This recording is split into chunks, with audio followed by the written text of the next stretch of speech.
Why do we have to change in order to change the trajectory of our life? Our brain is a record of the past. It's everything we've learned and experienced. It's an accumulation of where we have been in life up until this point. So it's basically histories, right, that we're carrying every single day as functional human beings. We wake up every morning and we think about our problems. And these problems are memories stored in our brains that connect to certain people, certain places, and certain events. So when we think of these problems, we are thinking in the past. Every problem has an emotion associated with it. The moment we feel unworthy, worried, or anxious, we are living in the past. And our body is very objective. It cannot tell a genuine situation from a fabricated thought.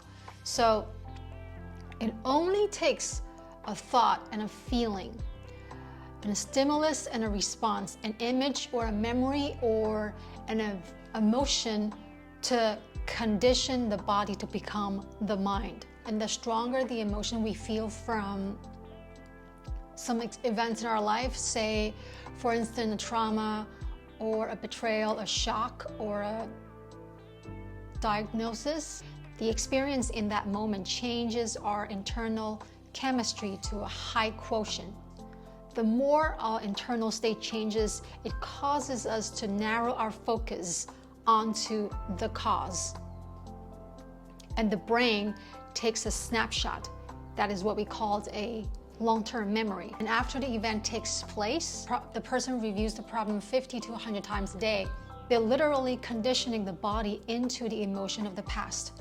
Now the trauma is not only in the brain, it's also in the body. 90% of the thoughts we have is the same as yesterday. So the same thoughts will lead to the same behaviors. The same behaviors will lead to the same outcome and leading to the same experience.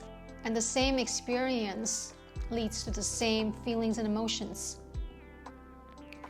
Which means our biology, our brain, our genes, our chemistry, everything stays the same because we stay the same.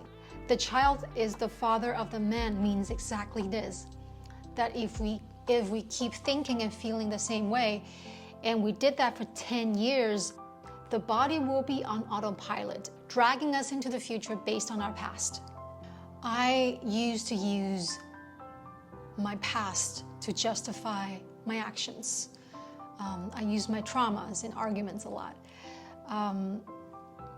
Like I have abandonment issues because I was put into a boarding school when I was 2.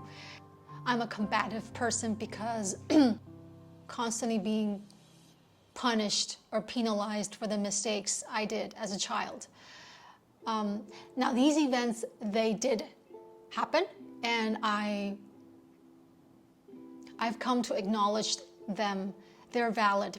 They did alter me one way or another.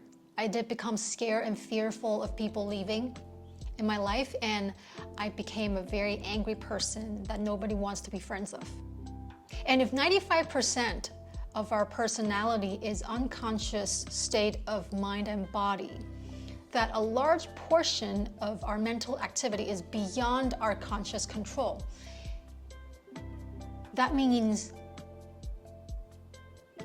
if we can't think greater than we feel, and feelings and emotions are records of the past, that means our thoughts, our behaviors,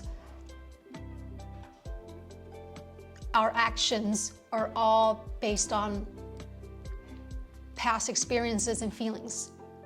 If we want to change, we really have to be conscious of all these unconscious thoughts that are going through our heads and not let it slip through our minds. If I want to have any meaningful friendship or relationship or whatnot in my life, I would have to let go of my fear let go of my abandonment issue. They don't serve me anymore. If we want to change our future, we must change. And the change starts with being very aware. It's literally like David versus Goliath. Move such a big mountain to get to the other side.